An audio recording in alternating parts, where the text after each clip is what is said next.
ایک وقت کی بات ہے، ایک ننھا سا لڑکا تھا جس کا نام تھا زین۔ زین کو گیم کھیلنا بہت پسند تھا۔ صبح ہو یا رات وہ ہمیشہ اسکرین کے آگے بیٹھا رہتا۔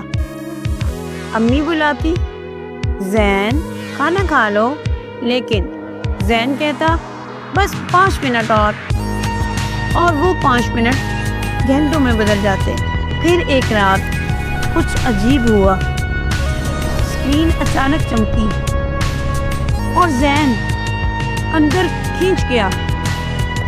سب کچھ گھومنے لگا جیسے وہ روشنی کے بادل میں گر گیا ہو، اور جب زین نے آنکھیں کھولی، واہ!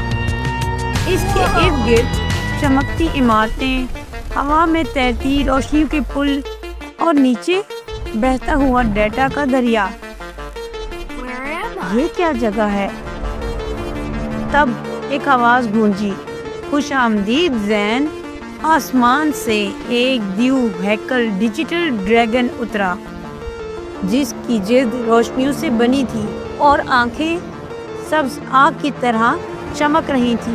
ڈریگن بولا، یہ دنیا تمہاری ہے زین، یہاں کوئی اصول نہیں۔ زین ہنسنے لگا، اڑنے لگا، گیمز کھیلنے لگا جیسے خواب سچ ہو گیا ہو۔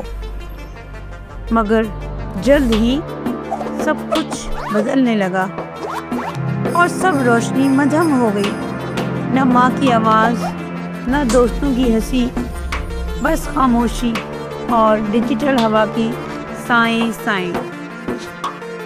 زین نے سر جھکایا، یہ دنیا تو مزے کی تھی، مگر میں یہاں اکیلا ہوں۔ تب ایک چھوٹی سی چمکتی چنگاری نظر آئی۔ ہیلو زین، میں ہوں گلیچ اسپرائٹ۔ ڈریگن تمہیں ہمیشہ کے لیے یہاں قید کرنا چاہتا ہے، مگر تم بچ سکتے ہو۔ زین نے حیرت سے پوچھا، کیسے؟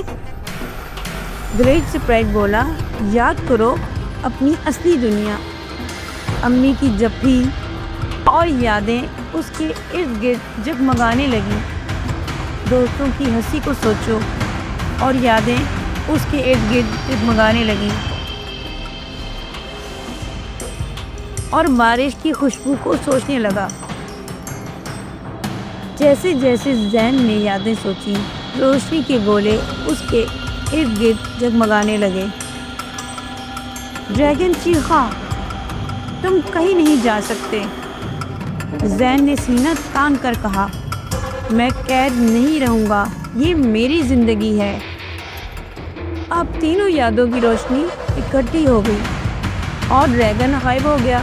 ایک چمک اٹھتی ہے اور زین واپس اپنے کمرے میں آنکھ کھولتا ہے۔ زین باہر دوڑتا ہے، دوست انتظار کر رہے ہوتے ہیں، سب مل کر کھیلتے ہیں، ہنستے ہیں، اور یوں زین نے سیکھا، ٹیکنالوجی ہمارے لیے ہے، ہم اس کے غلام نہیں ہیں۔ اصلی زندگی اسکرین کے باہر ہے۔ آپ کی ایک لائک اور سبسکرائب ہمارے لیے بہت قیمتی ہے۔ نئی کہانیوں اور سبق آموز ویڈیو کے لیے چینل کو ضرور سبسکرائب کریں۔